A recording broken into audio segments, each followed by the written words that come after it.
নমো নমো। এবং সবথেকে বড় কথা, আমার মেয়ের এটা প্রথম পুজোর মরশুম শুরু হলো গণেশ পুজো দিয়ে।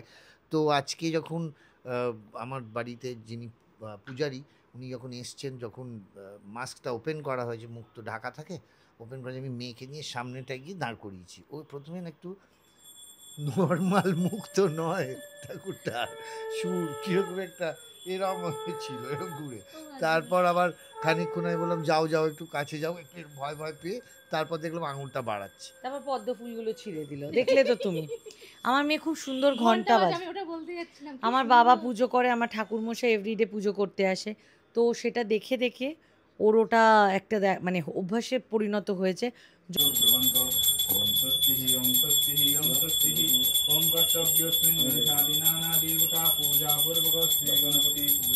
এবার ঈশ্বর বলো তোর এত স্বপ্ন, আমি তোকে পুরো একদম জেরক্স কপি এবং 8 মাসে না 9 মাসে না বৈধ না অবৈধ প্রমাণ করার জন্য ভগবান বলো আর কিচ্ছু প্রমাণ করতে হবে না, এমন স্ট্যাম্প মারবো যে একদম পার্মানেন্ট, আজন্ম বলতে হবে এই কাঞ্চনেরই একটা অংশ। তো এই হলো, আগের দিনও আমি বলছিলাম মাকে, লক্ষ্মী মতো বসে আছে, খুব লক্ষ্মী। তোকে আমি কি বললাম, তুমি কি বললে? দেখো তার মানে কিরম হয়েছে না না না না, এটা তো স্বীকার করতে হবে। কাঞ্চনের কাজ কি? কাঞ্চনের কাজ হচ্ছে কাঞ্চন মানুষকে হাসায়। কাঞ্চন কৌতুক শিল্পী বলেই পরিচিত, কিন্তু কাঞ্চনকে হাসানোর জন্য কে আছে? এই আমি দায়িত্ব নিয়েছি। আমার পরিণত হয়েছে। হ্যাঁ এ বাবা, আগে কাঞ্চন বলতো আমাকে যে কাঞ্চন ওইটা ওখানে আছে, একটু এনে দেবে। হ্যাঁ শ্রীময় কোথায় আছে, কি বললে? এবার বলতে বলতে দৌড় বাবা আমি করে দিই। এই হলো আমার পতি। না না, যাই হোক, যা দরকারের সময় কাজটা করে আমি দেখেছি। ঠিক আছে, মানে এই ক্ষেত্রে নো কমেন্টস বলা যায়। আমার মেয়েটাও হয়েছে একদম সেম হয়েছে, দেখতে তো হয়েইছে জেরক্স কপি। আবার যদি সাইলেন্টলিও কাজ করি, চুপ করে, তাহলেই অঘটন ঘটছে না তাহলে সেটা মেয়ের ক্ষেত্রে ঘটে। মেয়েকে এই দেখেছো কোথায় যাবো, সাইলেন্ট থাকলে তুমি এত। বাড়ি থেকে জগন্নাথ ঘাট গেছে, আমি টাকি থেকে জগন্নাথ ঘাট ঢুকেছি ডিরেক্ট, মানে শুটিং শেষ করে। তো আমরা দুজনেই আর কি একসঙ্গে ফুলের মার্কেটে ফুল, মানে ফুল টুল কিনে, মিষ্টি মোদক ইত্যাদি কিনে, আরও যা ভোগের বাজার টাজার যেগুলো ছিল, আরও যেগুলো আর অ্যাডিশনাল, সেগুলো করে ফিরেছি, রেডি হয়েছি, তারপর পুজোয় বসছি। আজ গণেশ চতুর্থী, আর সেই মতো চলে এসেছি কিন্তু এমন দুজন মানুষের বাড়িতে যারা কিন্তু বলতে পারো বাড়িতে প্রতিটা পুজোয় ভীষণ ভক্তি ভরে নিষ্ঠা ভরে করে। এবং কাঞ্চনদাকে দেখছি, প্রথমে আমি কাঞ্চনদাকে দিয়ে শুরু করছি। যেভাবে প্রথমে আমি বলিনি, এই যে তুমি যেভাবে আমার বাড়িতে এলে, তাতে বাকিদেরকে আমি কি বলবো? এবার তো মানে বেরোলে তো মারধর খাবো, কিছুদিন পরে আবার দেখা হবে তাদের সাথে, কিন্তু এটা কিন্তু সম্পূর্ণ আনপ্ল্যান্ড। তুমি আমায় ফোন করেছো, আমি আর না বলতে পারিনি, বললাম ঠিক আছে এসো। এটা মনের টানে হয়ে গেছে বলো কাঞ্চনদা? একদমই একদমই, হঠাৎ আমিও জানতাম না, আমি তো এসে হঠাৎ করে বলেছে। আচ্ছা আমি কাঞ্চনদাকে দিয়ে যেটা শুরু করছিলাম, যে যেভাবে দেখছিলাম ভক্তি ভরে নিষ্ঠা ভরে, দেখো বাড়ির বউরা করবেই, কিন্তু অত কাজে থাকা সত্ত্বেও যে পাশে বসে সমস্ত কাজ তোমাকে সাহায্য করছে এবং করছে, কাজ ছাড়া তো আর কেউ নেই। মানে যদি আমি ধরো মেন রাঁধুনি হই তাহলে ও হচ্ছে জোগাড়, আবার ও যদি মেন পূজারি হয় তাহলে আমি হচ্ছি ওর জোগাড়, কারণ আমাদের আমি আর ও ছাড়া কেউ নেই জোগাড় করার মতো। কখনো ও ড্রাইভার আমি হেল্পার, কখনো আমি ড্রাইভার ও হেল্পার, এই করি। এবং কাঞ্চন তো ছিলও না, পুজো হচ্ছে অলরেডি, কাঞ্চন তো ছিলও না, কাঞ্চন আজকে সকালবেলা ফিরেছে। এবং আর আমাদের না ভালো লাগে নিজের কাজটা নিজে করে নিতে। আমি তো বেসিক্যালি নই যে কারোর ওপর ডিপেন্ডেন্ট, কেউ আমার করে দেবে এরকমটা না। যেমন আজকে সকালবেলা কাঞ্চন বলছিল যে আমাদের যিনি ফুল দেয় তাদেরকে বলে দিই, কিন্তু আমি কিন্তু সকালবেলা 6টা 6:30 নাগাদ গিয়ে হাওড়া ফুল মার্কেটে, ও ওখান থেকে ডিরেক্ট জয়েন করেছে, তো গিয়ে আমরা পছন্দ মতো, মানে ও বাড়ি থেকে জগন্নাথ ঘাট গেছে, আমি টাকি থেকে জগন্নাথ ঘাট ঢুকেছি ডিরেক্ট, মানে শুটিং শেষ করে। তো আমরা দুজনেই আর কি একসঙ্গে ফুলের মার্কেটে ফুল, মানে ফুল টুল কিনে, মিষ্টি মোদক ইত্যাদি কিনে, আরও যা ভোগের বাজার টাজার যেগুলো ছিল, আরও যেগুলো আর অ্যাডিশনাল, সেগুলো করে ফিরেছি, রেডি হয়েছি, তারপর পুজোয় বসছি। ক্লান্তি ভাব কিচ্ছু না নেই। মানে ওই জন্যই না আমি আর কাউকে বলতে পারিনি, কারণ দেখো একা হাতে সবটা তো, এবং কাঞ্চন না থাকার দরুন আমি গিয়ে মায়ের সাথে গিয়ে এখন তো মেয়েকে রেখে যেতে হচ্ছে, আর আমি না একা একা সব জায়গায় যেতে অভ্যস্ত নয়, ভালো লাগে না। কারোর সাথে একটা যাবো, এটা হয়েছে কিনা পছন্দ হচ্ছে কিনা দেখাবো। তো কুমোরটুলিতে গিয়ে আমি নিজে পছন্দ করে গণেশ এবার নিয়ে প্রথম এসেছি। আমি যেতে পারলাম না, এবার প্রথম আমি যেতে পারিনি। আমি আর ও প্রত্যেকবারই যাই কুমোরটুলি থেকে আমরা ঠাকুরটা বেছে নিয়ে আসি। এবং এটা আমার বাড়িতে যত পুজো হচ্ছে তার মধ্যে মানে আমাদের বাড়ির গণেশ পুজো সব মানে আমার অনুযায়ী পুরনো সব থেকে। মানে এই ফ্ল্যাটে আসার আগেও যে ফ্ল্যাটে আমি ছিলাম সেখানেও ওই শুরু করে 5 বছর। 5 বছরের বেশি, এটা 6th ইয়ার। হুম। ওটা শ্রীময়ী শুরু করে হ্যাঁ, এটা আজকে এইবারে 6 বছর চলছে। এবং সব থেকে বড় কথা, উৎসবের শুরু, শারদীয়ার শুরুটা এই গণেশ পুজো দিয়েই শুরু হয়ে যায়। এবং সব থেকে বড় কথা, আমার মেয়ের এটা প্রথম পুজোর মরশুম শুরু হলো গণেশ পুজো দিয়ে। তো আজকে যখন আমার বাড়িতে যিনি পূজারী, উনি যখন এসছেন, যখন মাস্কটা ওপেন করা হয়েছে, মুখ তো ঢাকা থাকে, ওপেন করে আমি মেয়েকে নিয়ে সামনেটা গিয়ে দাঁড় করিয়েছি। ও প্রথমে না একটু নর্মাল মুখ তো নয় ঠাকুরটা, সুর কিরকম একটা এরম ছিল, এরম ঘুরে। তারপর আবার খানিকক্ষণ আমি বললাম যাও যাও একটু কাছে যাও, একটু ভয় ভয় পেয়ে তারপর দেখলাম আঙুলটা বাড়াচ্ছে। তারপর পদ্ম ফুলগুলো ছিঁড়ে দিল, দেখলে তো তুমি। আমার মেয়ে খুব সুন্দর ঘন্টা বাজে। আমি ওটা বলতে যাচ্ছিলাম, কি আমার সুন্দর। বাবা পুজো করে, আমার ঠাকুরমশাই এভরিডে পুজো করতে আসে, তো সেটা দেখে দেখে ওর ওটা একটা মানে অভ্যাসে পরিণত হয়েছে। যখনই ওকে বলবে তুমি ঘন্টা বাজাও, আমি জন্মাষ্টমীতেও দিয়েছিলাম, ও তখনই এরম এরম এরম এরম করে। এইগুলোই হচ্ছে মোমেন্ট আর কি, আমাদের বড়গুলো আর কি। ও যে নিত্য নতুন কিছু করছে, আমি শুধু ভাবছি কবে বসে একটু ভোগটা খেতে পারবে, বলবে মা ফ্যান্টাস্টিক রেঁধেছো। মানে একজন তো প্রশংসা আছেই, আরেকজন দরকার, তাই না বলো? প্রশংসা কি করছো? না না না, এই আমি কোনোদিন বলো না, ভোগে না, করছি, প্রশংসা করে। খুব ভালো রান্না করে। আমার মানে যতগুলো পুজো হয় ভোগের দায়িত্ব ওই আজ নেয়। কিন্তু পাঁঠার মাংসের কথা বলে ফেলো না, একদমই প্রচন্ড খারাপ হবে। তুমি একদম আজকে খিচুড়ি আলুর দম এগুলোতে থাকো। খিচুড়ি আলুর দম ভাজা ভালো, এমনি ঠিকই আছে, অসুবিধা না। আমি তো হয়ে গেল, কৌশিকী অমাবস্যার পুজোটা হলো। হ্যাঁ। আমার একজন মানে আমাদের লেক মার্কেটে আমি বাজার করতে যাই, তো ওখানে বাজার কমিটি একটা পুজো হয়, ঠিক পাঠিয়ে দিল। মা যখন আছে আমার ঠিক ইলিশ মাছ চিংড়ি মাছ প্রসাদ ছিল, খেয়ে ফেললাম। কি আনন্দ, খাওয়াতেই আনন্দ, ভাবো। কি করবে বলো? আমি আজকেই কাঞ্চনকে বলছিলাম যে আমার না একটা দেখবে মানুষ বলে না অভ্যাসের দাস। তো এবার আমি না আগে যে জিনিসগুলো করতাম না, ধরো আমার আমার একটা ব্যাপার ছিল, আমি বেলা করে ঘুম থেকে উঠবো, 6-7টা বিস্কিট চায়ে ডুবিয়ে খাবো, ওই একবারই চা খেতাম। আর আমার ব্রেকফাস্টের কোনো বালাই ফালাই ছিল না। রাত্রিবেলা আমি জীবনে মানে ভাত বা মাছ, হরেক রকম পদ, মা রুটি করে দিল, আলু ভাজা করে দিল, বা কোনো একটা ভাজি করে দিল, দ্যাটস ইট। আর আমার বাড়িতে মাটনটাই হতো, চিকেন যত দুর্গা পুজো হয়। আমি এখন দেখছি কাঞ্চনের সাথে থাকতে গিয়ে আমার যে নিজস্বতা যেটা ছিল সেটা পুরো শিফট হয়ে কাঞ্চনে চলে গেছে। মানে আগে যেমন বিস্কিটটা খেতাম, এখন যেমন একটা বিস্কিট খেয়ে, আবার লোকে যদি 10টা বিস্কিট খায় আমি বলি এতগুলো খাবে, ব্রেকফাস্ট করবে না? মানে এটা এখন আমার পরিণত হয়েছে। হ্যাঁ, খারাপ ভাবে লোকেরা বাড়িতে আসবে না তো। এ বাবা, আগে কাঞ্চন বলতো আমাকে যে কি রে 10খানা বিস্কিট বেলা 12টার সময় উঠে। Sorry, আমি মানে এবার মনের কথা ভালো। হ্যাঁ, এবার রাত্রিবেলা ধরো সত্যি কথা বলতে তো কষ্ট হ্যাঁ, নেই। একদমই তাই। তো এবার ধরো রাত্রিবেলা কি হতো, এক কাঞ্চন যেমন পাঁঠার মাংস, মাছ, এই হাবি জাবি তরি সাজিয়ে তরকারি, গুছিয়ে খেতে ভালোবাসে। হ্যাঁ হ্যাঁ, ওকে এনে দিতেই মানে আমি বলছি আমার যদি রান্না দিদি না আসে আমার কোনো আপত্তি হবে না, আমি ঠিক করে নেবো। কাঞ্চন যদি রান্না দিদি নাও আসে, ডিপ্রেশনে চলে যাবো। কাঞ্চনের এই পাশে একটা দোকান আছে আপনজনে, ও মোটামুটি ও পার্মানেন্ট কাস্টমার। আমি বলছি স্মার্ট কার্ড করিয়ে নাও, কিছু না হলে দুপুরবেলা 4-5 পর চলে আসছে, এই দিয়ে যাও তো বলে দিয়ে গেল। আমার এখন ওর হ্যাবিটটা হয়ে গেছে রাত্রিবেলা গুছিয়ে ভাত, ওই পটলের খোসা বাটা, লাউয়ের খোসা বাটা, কাঁচকলার কোপ্তা। সেদিন খরাসদার সাথে সেদিন আড্ডা মারছিলাম, খরাসদা আবার বিভিন্ন রকমের রান্না শিখিয়ে দিয়েছে, তখন রান্নার প্রতিও একটা আগ্রহ চলে এসছে।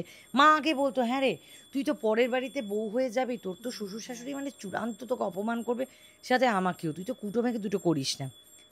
সেই মেয়ের পরিবর্তন এরকম। সব করি, সব। ইভেন বাড়িতে যদি কেউ আসে আই এম দ্য হোস্ট, একা, আমি পুরো দায়িত্ব নিই। আর কাঞ্চন হচ্ছে এত ব্যস্ততা দেখাবে, এত বড় বড় স্টেপ ফেলবে, আমি ভাবি যে আমার মেয়ে যেন এটা না পায়। আরে আমার step হলো চুপ আমাদের করো, লম্বা এত পা। বড় এত হাইপারটেনসিভ এবং এত বড় বড় স্টেপ ফেলে, এই দেখতে যতগুলো স্কোয়ার দেখছো পাইচারি করে, আর ঠিক এরকম, মাই গড কি করে হবে শ্রীমান, সবই কিন্তু হয়ে যাচ্ছে, ও কিন্তু অধিক ব্যস্ততা দেখিয়ে আরও জিনিসটা ঘেটে দিচ্ছে। আর কিন্তু কাজটা কিন্তু করবে না, যে সাইলেন্টলি করে দিয়ে, এবার তুমি ধরো ওকে বললে যে কাঞ্চন ওইটা ওখানে আছে একটু এনে দেবে, হ্যাঁ শ্রীময় কোথায় আছে কি বললে, এবার বলতে বলতে দৌড় বাবা আমিই করে দিই, এই হলো আমার পতি। না না, যাই হোক, যা দরকার সময় কাজটা করে আমি দেখেছি মানুষ না করে, না তাই না না, বলো? ঠিক আছে, মানে এই ক্ষেত্রে নো কমেন্টস আর বলা ঠিক যায়। আমার মেয়েটাও হয়েছে, একদম সেম হয়েছে, দেখতে তো হয়েইছে জেরক্স কপি, আবার যদি সাইলেন্টলিও কাজ করি, চুপ করে তাহলেই থাকি, অঘটন ঘটছে। না তাহলে সেটা মেয়ের ক্ষেত্রে ঘটে। কোনোটাতেই বিশ্বাস মেয়ের নেই। ক্ষেত্রে এই দেখেছো কোথায় যাবো, সাইলেন্ট থাকলে তুমি এত সাইলেন্ট কেন? সাইলেন্টলি আমার মেয়ে যেমন, তুমি যে সাইলেন্ট থাকে জানবে কিছু একটা কুকর্ম করছে, কিছু ছিঁড়ে খেয়ে নিচ্ছে, টেডি বিয়ারের চোখ তুলে দিচ্ছে, কিন্তু যদি ও চিৎকার করে হই হুল্লোড়ের মধ্যে থাকে, তাহলে cool, এই হচ্ছে কাঞ্চন, মানে যদি সাইলেন্ট হয়ে যায়, সাইলেন্ট হয়ে তার মানে নিশ্চয়ই কিছু একটা, মানে গুণটাও পুরো একটা তোমার ওই মতো। শাহিদ কাপুরের ছবির একটা ডায়লগ ছিল না, সাইলেন্ট हो जा नहीं तो मैं वायलेंट हो जाऊंगा, ও হলো मैं साइलेंट हो गया तो वायलेंट हो जाऊंगा। ফোঁটা বসে না, এক ফোঁটা না, মানে তুমি যদি ওকে এরম কোলে ধরে রাখো, কখন এখানে দাঁড় করানো যায় না, এগুলোকে সব সরিয়ে দিয়েছি। এরকম ভাবে কেউ যদি কোলে নেয় হ্যাঁ। তাহলে সেফ না, আমার মেয়ে সেফ নয়, কারণ ও আর্চ করে বেগে ঝুলে যেতে চায়, ওই জন্য তখন মানে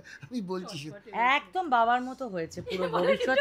আমি শুধু ভাবছি কাঞ্চনের এই সাজানো মেম, এরকম ছিলে, এরকম দুষ্টু ছিলে। হ্যাঁ গো, আমি সত্যি আমি একটু যেরকম ছিলাম, এখনো আমার আছে চেহারা রোগা হতে পারে কিন্তু আমার আমি মায়ের হাতে কি চোখটা মার, দেখো না কাঞ্চনের, কি মার খেয়েছি আর এরম করে তাকায়, তার মানেই তাই। একদম, তার মানেই তোমার চোখ দিয়ে কিছু একটা খেলছে। কি মার খেতাম, কি মার খেতাম, ভাবতে পারবে না, মানে আমি কেডসে সাদা কেডসে কালো রং করে দিয়েছিলাম, তার মানে কালো কালি দিয়ে ব্রাশ করে যাও, ওই দাদু তুমি দুষ্টুমি করে মাকে জ্বালিয়েছো, এবার তোমার মেয়ে তাই করে। আর আমি ভাবছি এই, যে দেখো না এই মেমেন্টোগুলো যেগুলো আছে সেগুলো, আমি ভাবছি না না কদিন পরে যে কটা ভাঙবে, আর গণেশ ঠাকুর না উঠিয়ে ফেলে দেয়, এটাই আমার। হাঁটাহাঁটি পাপা শিখেছে তো, ও হাঁটতে পারে না। তাহলে চাপ। আমায় তো বলছে কবে ও হাঁটবে কবে, আমি খালি ঠাকুরকে রাখছি ও যেদিন হাঁটবে সেদিন আমরা কারণ দৌড়বো। কাঞ্চন তো জানে আমার দরকার নেই, আমার সকালবেলা কল টাইমে আমি চলে যাবো, রাত্রিবেলা ঢুকবো, তোরা নিজেদের মধ্যে মারামারি চিৎকার চেঁচামেচি কেঁদে মর, আমার কিছু যায় আসে না। আর কাঞ্চনকে যদি তুমি বলো এরম এরম করো, রিয়েলি তাই নাকি, আমি বললাম, শোনো বাড়িতে অভিনয় করবে না, তুমি বাইরে অভিনয় করবে। ও কি বলছে তাই, এমন করবে যেন কি, তখন আরো রাগ হবে না তুমি বলো। মেয়েকে বড় হতে দাও, বাবা মেয়ে যখন একজোট হয়ে যাবে না তখন বুঝতে, এমনি মেয়ে হচ্ছে বাবার ইয়ে। আমার বাবা ভক্ত, আমি দেখো আমি না, চেয়েছিলাম, না, মাকে ও বাবা এখন মা চিনি না না আমি একটা জিনিস চেয়েছিলাম, যে আমি কাঞ্চনকে পেটে থাকাকালীন বলেছিলাম যে যদি ও মানে বাচ্চা পেটে থাকাকালীন বলেছিলাম যদি মেয়ে হয় আমার, তাহলে মেয়ে তোমার মতো কোমর থেকে পায়ের অংশটা পাক, একটু স্টিলেটো পরবে, একটু শর্টস পরবে, ঠকঠক ঠকঠক করে হেঁটে হেঁটে যাবে, এটা আমার স্বপ্ন ছিল। এবার ঈশ্বর বলে তোর এত স্বপ্ন, আমি তোকে পুরো একদম জেরক্স কপি, এবং 8 মাসে না 9 মাসে না বৈধ না অবৈধ প্রমাণ করার জন্য ভগবান বলে আর কিচ্ছু প্রমাণ করতে হবে না, এমন স্ট্যাম্প মারবো যে একদম পার্মানেন্ট, আজন্ম বলতে হবে এই কাঞ্চনেরই একটা অংশ। তো এই হলো, আগের দিনও আমি বলছিলাম মাকে, এতটা স্পষ্ট বক্তা ও। কে- ইভেন আমি সত্যি আমি সেটা নয়, দেখো আমি কোনো জেন্ডারাইজ করছি না, ছেলে মেয়ে সমান সমান, অবশ্যই আমার কাছে আমার মেয়ে আমার লক্ষ্মীর মতো, কিন্তু মানে সবই ছেলে হলেও তাই মেয়ে হলেও তাই, কোনো অসুবিধা নেই, তো কিন্তু বাবাদের কাছে মেয়ে একটু ফেটে না যায়, না না medicine না এ আমার থাকে। কাছে যাই হোক, কিন্তু মেয়ে আমার কাছে খুব প্রিয়, কিন্তু কানটা না একটু আমার মতো হচ্ছে, আমি না মহিলা তো, যাই হোক তার তো হেয়ার স্টাইল হবে, কিন্তু কানটা আমি খালি ভাবছি মুখ আমার মতো, বাবা তোর কানটা, আস্তে আস্তে এখন অনেক চেঞ্জ হবে কিন্তু। হ্যাঁ হ্যাঁ ওর মতো অনেক মুখ, change হবে। ওর মুখটা গোল, ওরা কেউ বুঝতে পারে না, সবাই তোমরা চোখটা দেখে ভাবো, আর একদম। হাসিটা হয়তো খানিকটা বলে তুমি ভাবো, পুরো মুখের গড়নটাই ওর মতো, একদম গোল মুখ। যাক পার্মানেন্ট স্ট্যাম্প, তোমার শুভাকাঙ্ক্ষী অশুভাকাঙ্ক্ষীরা কেউ কিন্তু মাসের বিচার করতে পারবে না, না না সেইটা না না না মানে নেটিজেনদের তো আমি বলছি, আপনাদের কন্টেন্ট দিয়ে দিলাম, আপনারা আরো মাঝখানে প্রি পুজো এনজয় করুন। এই জায়গাটাই তুলবে, হ্যাঁ বলছি, হ্যাঁ। এই পোরশনটা। এই পোর্শনটাই তুলুন, প্রি আর পুজো একটা এনজয় কালার করুন। কারেকশন করে একটা মাঝখানে একটা ভয়েস ওভার দিয়ে ওটাকেই চালাবে। তোমার ইন্টারভিউ অন্য চালাচ্ছে। কিছু করার নেই। আচ্ছা পুজো আসে, আজকে মেনু কি? কিছুটা তো শুনলাম। আজকে দেখো, আজকে সব কি মেনু তোমার হাতে? না না না না, আজকে আমার রান্না দিদি করেছে, আমি সত্যি পারিনি কারণ কালকে ভোরবেলা উঠেছো, সম্ভব না। হ্যাঁ আজকে হয়নি। একটু সময় নেবো, হ্যাঁ, বলো। জাস্ট হ্যাঁ, করে আসো। ঘুম শুরু হলে আমার বুঝতে হবে হ্যাঁ, হ্যাঁ, হ্যাঁ, একদম। আজকে মেনু হচ্ছে খিচুড়ি, হুম। আলুর দম, তারপর ধোকার ডালনা, চাটনি, আর তার সাথে ফুলকপির রসা। হ্যাঁ ব্যাস এইটুকুই মেনু করে, আর 5 রকমের ভাজা তো আছে। তো সকালবেলা করেছে রান্না দিদি, করে দিয়ে চলে গেছে কিছুটা, আর সন্ধেবেলা কিছুটা হবে। আর সব আত্মীয় স্বজনরাই আসবে। আত্মীয় স্বজন নয় নয় করে আমার বাড়িতে 20 জন আত্মীয় স্বজন, বন্ধু বান্ধব। তো এইটুকুই। তারপর আমার একটা নেমন্তন্ন আছে আজকে, তো সেখানে একবার যেতেই হবে, বলেছি, কথা দিয়েছি। তো তার কাছে একবার যাব। তো এই সমস্ত, আর আমের চাটনি আছে, বাহ, আর মিষ্টি তো আছেই। একদম। কারণ তো এই যে একা হাতে সত্যি করে বলে না, সর্বগুণে সম্পন্ন লোক, মানে রূপে লক্ষ্মী গুণে সরস্বতী। রূপে লক্ষ্মী গুণে সরস্বতী। একা হাতে সবকিছু সামলানো, মানে রাগেরটা বললে না, অভিমানেরটা বললে না, রূপে লক্ষ্মী গুণে সরস্বতী, বাকিগুলো তা দেখতে পায় না তো। কে? ফিলিং আপসেট না, আমি তো আমি- দিই না, ফিলিং অ্যাংরি আমি দিই না, না সবথেকে তাতে বড়- তোমার চাপ বাড়বে। না। কি হলো কি হলো কি হলো? না না, দেখুন, একটা মাতৃমন্ত্রের মধ্যে অনেকগুলো মন্ত্র আছে। মাতৃরূপেণ সংস্থিতা, শান্তিরূপেণ সংস্থিতা, না না, শক্তিরূপেণ সংস্থিতা বলেন তো। তারপর তার মন্ত্র, তার যে একটা মহিলার মধ্যে দেখুন, একা পার্বতী বলেছিল দেখবি কেমন, বলে খালি বাঁধে কইছিল সাতটাও বাজলো না। দেখবি কেমন, বলার পর 10 মহাবিদ্যা দেখিয়েছে, 10 মহাবিদ্যা। তার মধ্যে এটা ভুলে যাবেন না, তার মধ্যে ছিন্নমস্তাও আছে। এর থেকে বেশি কথা আমি মহিলা দিয়ে খুব বলবো না। রাগিয়ে দাও, জানো তো, খুব রাগিয়ে দাও। আর রাগিয়ে দিয়ে তো জানে কাঞ্চন যে কি হতে পারে। কিছুদিন আগে কাঞ্চন খুব ভালো মতো টের পেয়েছে। কি বিশাল ঝগড়া? না না, আমার তো ঝগড়া হয় না কাঞ্চন এতই। ঝগড়া কি শান্ত হয়ে যাও তুমি? না না, আমার পুরো ইন্টারভেল অবধি চলে বিষয়টা, ও চুপ করে শোনে। এবার ধরো তুমি নিতে পারলে ভালো, না নিতে পারলে আমার কোনো আপত্তি নেই, আবার তো ঘুরে ফিরে আমার কাছেই আসতে হবে। ভীষণ অসভ্য, তাই চলে গেছে। মানে কোনো কোনো জানো তো, কাজ পেলে একটা লোক যে কাজ পাগল হতে পারে, যে কেউ বউ আছে বাচ্চা আছে, ভাই এগুলোকে নিয়ে ভাব, জগতে চলে যায়। অন্য জগতে চলে যাবে। এবং জগতে গিয়ে তুমি যে দাঁড়িয়ে আছো রাস্তায় 2 ঘন্টা 3 ঘন্টা 4 ঘন্টা, তার কোন না না ভ্রুক্ষেপই নেই। এর সাথে তার সাথে আড্ডা মারছে, গল্প করছে, নানান জগৎ নিয়ে তোমাদেরকে নিয়ে মেতে আছে, ইন্টারভিউ দিচ্ছে। তো বাবা আমিও তো বসে আছি। এটা তো কিছু অন্যায়, এটা তারপর অন্যায়, তো- কাঞ্চন, কিছু করার নেই। এ তো অন্যায়, এগুলো একটু মাথায় রাখো, হ্যাঁ, হ্যাঁ। ঠিক আছে? মাথায় এই তো অনেক ভালো করে দিয়েছি, আস্তে আস্তে আরো দেখো ব্লাশ চকচক, কাঞ্চনমণিকা তো চকচকে আরে ছিল। ঘামছি রে বাবা। দেখো আমার স্কিনের সাথে দেখো কালারটা পুরো না, একদম তুমি এক। কোথায় তোমার গ্ল্যামার, কোথায় আমার? আচ্ছা সামনে পুজো, পুজো মেয়ের প্রথম পুজো, হ্যাঁ। ঘুরতে বেরোবে? হ্যাঁ অবশ্যই। কি প্ল্যান একটু শুনিনি শুধু? পুজোতে দেখো আমি 4 দিন শোনো, কমাস বয়সে আমরা নিয়ে গেছিলাম লাভা, দীঘা। 3 মাস। আমার শ্বশুর শাশুড়ির মুখ হাঁড়ি হয়ে গেছে, লেগে গেছে একটা বাচ্চা। না 3 মাস না 6 মাস বোধহয়। 6 মাস। আফটার অন্নপ্রাশনই নিয়ে গেছিলাম। 6 মাস, ওর তো 5 মাসে অন্নপ্রাশন হয়েছে, 6 মাস। 6 মাসের বাচ্চাকে নিয়ে আমি দীঘা চলে গেলাম, ওই গরম মানে না দাঁড়ানো। কৃষ্ণিকে পেটে নিয়ে তো আমি সারা রাত, তো আমাকে তো যেদিন ওটা বাড়াবাড়ি করে। সপ্তমীর দিন চেক আপে গেলাম আমি Pregnant লাস্ট। অবস্থায় ঠাকুর দেখতে বেরিয়েছে, তাও কি টালা প্রত্যয়। আমি বলছি তুমি কি করছো, টালা প্রত্যয় আগের বারে এখন সুন্দর স্পেস করছিল ওপর দিয়ে যেতে, আর টালা প্রত্যয় টত্যয় ওরা আমরা আমার জন্য প্রতি বছর চেয়ার দেবো।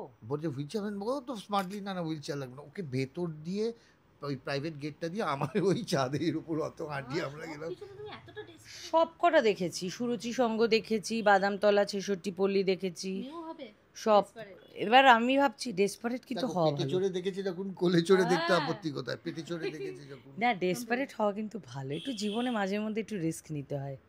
রিস্ক নিয়ে তখন বকা দিলে চলবে না না, কিন্তু। রিস্ক নিয়ে কাঞ্চনকে বিয়ে করলাম, ভালোই তো হলো।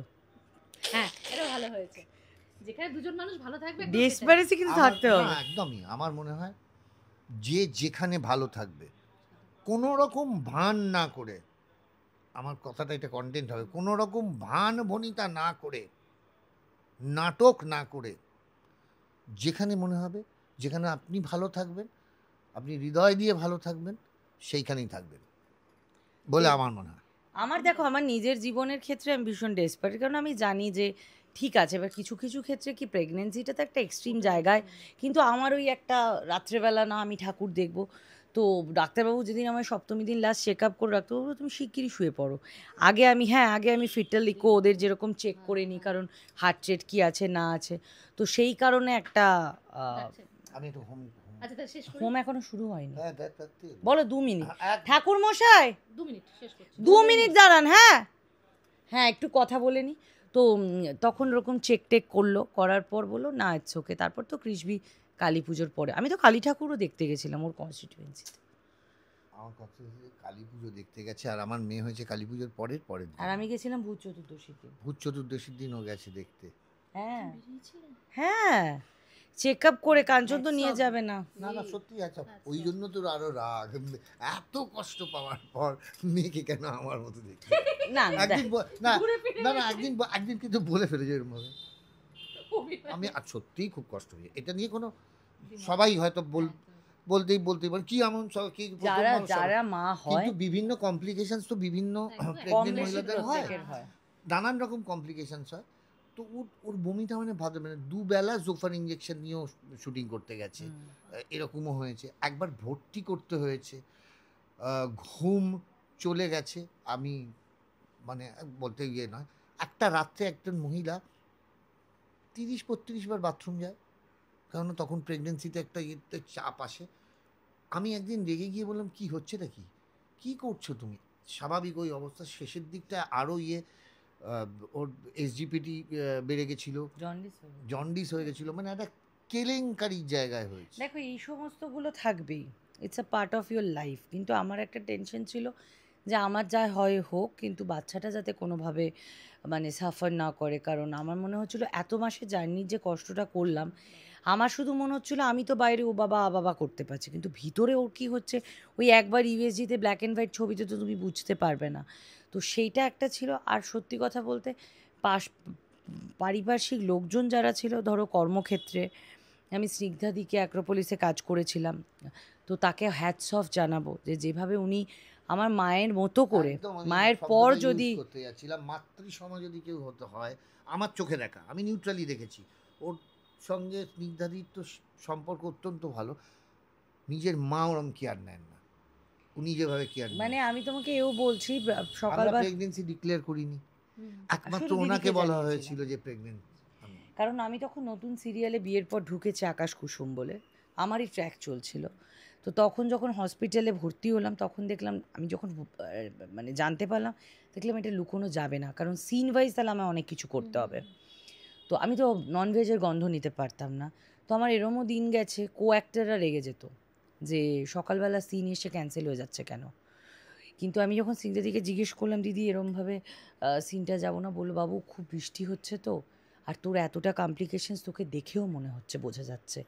আমার মনে হয় যে আমরা তো কাজ করবো ডেফিনেটলি পরবর্তীতে, কিন্তু সুস্থভাবে একটা প্রাণ আনছিস সেটাতে ফোকাসড কর, নইলে আমিও গিল্ট ফিল করবো, তুইও করবি। তো এটা কজন বলে নিজের ব্যবসা না দেখে? আমি তার কাছে এখন আমি তো দেখো এতগুলো প্রোডাকশনে কাজ করেছি, প্রত্যেকে ভালো, আমি প্রত্যেকের মতো করে ভালো, কিন্তু কেউ নিজের কাজটাকে অন্যের কথা চিন্তা করে স্যাক্রিফাইস করবে সেই মানসিকতা কিন্তু স্নিগ্ধাদি ছাড়া কারো আছে কি না। উনি কোনোদিন আমাদের ব্যক্তিগত জীবনে ঢোকেনি, মানে যখন আমি সিরিয়াল করি তখন কাঞ্চনের ডিভোর্সড, তারপর কাঞ্চনের প্রেম, আমার সাথে কাঞ্চনের প্রেম, ওখানে বিয়ে, সমস্ত প্ল্যান করছি, ওনার কিন্তু কোনো কিছুতে ওই সমস্ত কর্ণপাত ছিল না, যে তুমি কাজ করছো, কাজটা 100% দিচ্ছ, ব্যাস দ্যাটস ইট, তারপর তুমি বাকিটা তোমার মতো করে কি করবে সেটাই। সেই জন্য একটা হেলদি পরিবেশ পেয়েছিলাম বলে আমি কাজও করেছি, বাচ্চাও হয়েছে। এইভাবে তো কয়েকজন মানুষ ঈশ্বরই পাঠান, আমার মনে হয় যে তারা আশেপাশে ছিল বলে বোধহয় আমার এই জার্নিটা উতরে গেছে। একদম পুচকু হয়েছে একেবারে লড়াকু, খুব ভালো, মানে মনোভাব এরকমই থাকুক, খুব ভালো। তোমরা দুজন, তোমাদের দুজনকে দেখলে সত্যি করে হাসি, মানে মনটা এমনি, মানে বলে না যেটা বললে ভান বা ভনিতা নয়, অরিজিনাল ভালো লাগে তোমাদের এই ঘর, মানে বাড়িতে আসলে একটা পজিটিভ ব্যাপার। আমার এই হাসিতে কিন্তু অনেকের প্রবলেম হয়ে যাচ্ছে জানো তো, এমন অসময় হাসি, কাঞ্চন বলছে চুপ কর, আজকে গাড়িতে কি বলেছি, আমি তো একেনের বলে কাঞ্চন বলে একেনের কি যদি ভাষা কোনোদিন কোনো কেউ একেন বাবুকে দেখতে চায়, হ্যাঁ, সচক্ষে সশরীরে, তাহলে ওই হলো একেন। ও তোমরা হলো কোনো একেন। ইন্টারভিউতে কোনদিন টের ও পেয়েছো? ও যখন তদন্তভার আমাকে তদন্ত করে, তখন যেরকম একদম খুব শুটলি করে। আর একেনের যা যা গুণ, ও সব কিরকম একেনের গুণ, ও খাওয়াটা বাদে একেনবাবু প্রবাদ ভুল করে, জানো তো? হ্যাঁ, কোথায় কি রেগে গিয়ে তখন কনস্ট্রাকশন ঠিক থাকে না। ওই যে পুরীর যে সিরিজটা হয়েছিল না, বলেছিল না, ভুবনেশ্বর এলাম, একটু ভৃঙ্গরাজ টেম্পেলটা দেখা হলো না, হলো ওটা ভৃঙ্গরাজ না, ওটা লিঙ্গরাজ টেম্পেল। এরকম আর কাঞ্চন হেসে দেবে। হ্যাঁ, আজকে সকালবেলা আমার ড্রাইভার পুরো সাইলেন্ট হয়ে গেল, আমি এখানে বলতে পারি না, এমন একটা বল কাঞ্চন বলছে চুপ কর চুপ কর। আমি কি বললাম, তুমি কি বললে? দেখো তার মানে কিরম হয়েছে না না না না, এটা তো স্বীকার করতে হবে। কাঞ্চনের কাজ কি? কাঞ্চনের কাজ হচ্ছে কাঞ্চন মানুষকে হাসায়। কাঞ্চন কৌতুক শিল্পী বলেই পরিচিত, কিন্তু কাঞ্চনকে হাসানোর জন্য কে আছে? এই আমি দায়িত্ব নিয়েছি। এক হচ্ছে আমি, আর এক হচ্ছে আমার মেয়ে। আমি সত্যি সেই সময় বলে ফেলে ভেবেছিলাম খুব গন্ডগোল করেছি, কিন্তু পরে যখন চিন্তা করেছি, দেখো কমেডি তো তৈরি হয়, কমেডি হলো কমেডি অফ এরার্স, মোমেন্টটাই কমেডি। প্রচণ্ড ঝগড়াঝাটি হচ্ছে, এবং সেইখানে ও আমাকে ভর্ৎসনা করার জন্য একটি প্রবাদ ব্যবহার করেছে। এবং সেটা একটা বজ্রাঘাতের মতো ভুল। হ্যাঁ, আমি ওই গালাগালিতেও বলেছি, ওরম প্রবল আক্রমণের মধ্যে বলেছি যে এটা ওটা নয়, এটা হবে। হ্যাঁ, তারপর দেখলাম মার খেয়ে যেতাম, কিন্তু হঠাৎ দেখলাম স্তব্ধ হয়ে গেল। এইটা আমি বলছি, এর থেকে ভালো কমেডি টাইমিং হতে পারে না। তাহলে ঝগড়াটা থাকবে কোথায়? পুরো হাসি দিয়েই বদলে যাবে। হ্যাঁ, ও কাঞ্চন দেখে অকারণ হেসে ফেলছে। তো আমি বলছি আমি বলছি তুমি তো বুঝে গেছো ভাই বাংলাটা আমি কি বলতে চাইছি, ইংলিশে বলবো? তাতে বলছে না বলো, কন্টিনিউ করো। এবার তাতে আরো মাথাটা গরম হয়। এটা ঠিক, এটা করলে আর খুব বাজে। যাই আজকেরটা বুঝে গেছিলাম, তুমি কেন মনে করালে? এটা এবার মনে থাকবে, সারাদিন চলতে থাকবে। যাক, জীবনে এত স্ট্রেস, এত কিছু চারপাশে, এত ঘটনা ঘটছে, আর সেখানে আমরা হাসতেই ভুলে যাচ্ছি। কিছুদিন আগে একটা ইন্টারভিউ হচ্ছিল, বলছে যে তোমরা কি, একজন প্রশ্ন করেছে সাংবাদিক, যে তোমরা কি জোকার নাকি, এরা কি সার্কাস দেখা? আমি তাকে উত্তর দিলাম, বললাম দেখুন এখন তো দেখবে, আমার তো উত্তর কলকাতায় বাড়ি, হেঁদুয়া বলে একটা পার্ক আছে, সেখানে একটা লাফিং ক্লাব আছে, সবাই দেখি মাঝবয়সী থেকে বয়স্ক হা হা হা হা করে হাসে। তো হাসির জন্য যদি পয়সা দিয়ে ক্লাস করতে যেতে হয়, তাহলে আমি যদি একটু জোকারি করে বা সার্কাস করে তোমাদেরকে মনোরঞ্জন দিচ্ছি, তো আমার আপত্তি তো নেই, বরং তোমার তো জীবনে কিছু ভালো হচ্ছে। হ্যাঁ, কোনো কিছুতেই শান্তি নেই। আর তার ব্যাপারে হচ্ছে মানে মানুষ যদি এরম মানুষ থাকতো না, ভগবানও রিগ্রেট করছে কেন এই অপদার্থগুলোকে পাঠালাম। এক্স্যাক্টলি, তাহলে ওরা বলতো কিন্তু ঈশ্বরের মধ্যেও খুঁত খোঁজে। তো বলতে পারে আকাশের রং কেন নীল, আবার বলতে পারে মানুষ জন্ম হচ্ছে ওই প্রক্রিয়াটা কেনই এরমভাবে হলো, ওরা নতুন করে তৈরি করতো। তো এইটা হলো মানুষের একটা ব্যর্থতার ফলাফল। তো সেখানে যদি আমরা নিজেদেরকে নিয়ে একটু হাসি মজা করে আছি, এরকমই থাকো, একে অপরের পরিপূরক হয়ে। হ্যাঁ, মানে আমার বেশ এটাই ভালো লাগে। দেখো একটা জায়গায় থাকতে থাকতে মান অভিমান ঝগড়াঝাটি সব হবে, যেটা বলো ভান বনিতা নেই, থাকতে গেলে নিজের বাবা মার সাথেও হয়। তো সেটাকে নিয়েই চলা আমাদের কাজ। যাক, সামনে পুজো আসছে, পুজোর অগ্রিম শুভেচ্ছা। তোমাদের Thank you. পুজো খুব ভালো কাটুক, তোমারও খুব ভালো কাটুক। মেয়েকে নিয়ে পুজোতে তো অবশ্যই দেখা হবে। পুজোতে আমার বাবার বাড়িতে পুজো হয়, দুর্গা পুজো, সেখানে একটা যাবার পরিকল্পনা আছে। এই বিয়ের পর কি যাইনি। না, বিয়ের পর কি সিদ্ধান্ত প্রথমবার সিঁদুর খেলা আগের বার হয়ে গেছে, আগেরবারে কৃষ্ণবিকে পেটে নিয়ে লুকিয়ে। লুকিয়ে, আচ্ছা, মানে ভালোভাবে এবারে ভালোভাবে। হ্যাঁ, যাই। আগেরবার পুজোর সিঁদুর খেলাটা আন্ডারগ্রাউন্ড, সেই মনে আছে তো তোমাকে ভিডিও করা নিয়ে? আরে পেট বেরিয়ে যাচ্ছে, করবে না, উপর দিকে টপ অ্যাঙ্গেল তোলো। আবার বলছে ঘরাঞ্চির ওপর উঠেছে সিঁদুর। তোমাকে টেনশনে সবসময় ফেলে গেছে, আমি বুঝতে পারছি। না আমার তো টেনশন হয় না, আমারটা নাটক। বলেছে টেনশন করছো, নাটক হচ্ছে। আমি বললাম আরে উঠে পড়েছো, আর উঠে পড়েছে তত্তর করে, এবার বলছে ছবি তোলা। আচ্ছা আমি যদি নিচ থেকে শোনো, আজকে ভালোবাসা বলতে বাঁচিয়ে গিয়ে রাখার জন্য একটা মাঝের pregnant মধ্যে মহিলার ছবি তুলি, তার পেট আসবে না। ভালোবাসা বাঁচিয়ে রাখার জন্য মাঝে মধ্যে একটু টেনশনের বিপাকে রাখতে হয়। এই আমি home চলো এ- শেষ করবো, শেষে হোমে বসবে। দর্শকদের কি বলবো, কথা বলতে তোমার সাথে কথা বলতে কথা হয়ে যায়। আমি দর্শকদের বলবো যে আগাম শারদীয়ার শুভেচ্ছা, লক্ষ্মী পুজোর শুভেচ্ছা, শ্যামা পুজোর শুভেচ্ছা, সব শুভেচ্ছা জানাবো। তবে একটাই কথা, যে আপনার আনন্দ যেন অন্যের নিরানন্দের কারণ না হয়ে ওঠে। সবাই মিলে আনন্দ করুন, সুস্থতা বজায় রাখুন, নিরাপদে থাকুন, সাবধানে থাকুন। সবাইকে আগেই জানাবো শুভ গণেশ চতুর্থীর অনেক অনেক শুভেচ্ছা, আর শারদীয়ার আগাম শুভেচ্ছা। প্রত্যেকের পুজো খুব ভালো কাটুক। মা আসছে, শুভ শক্তির সূচনা হবে, অশুভ শক্তির বিনাশ হবে। নমস্কার।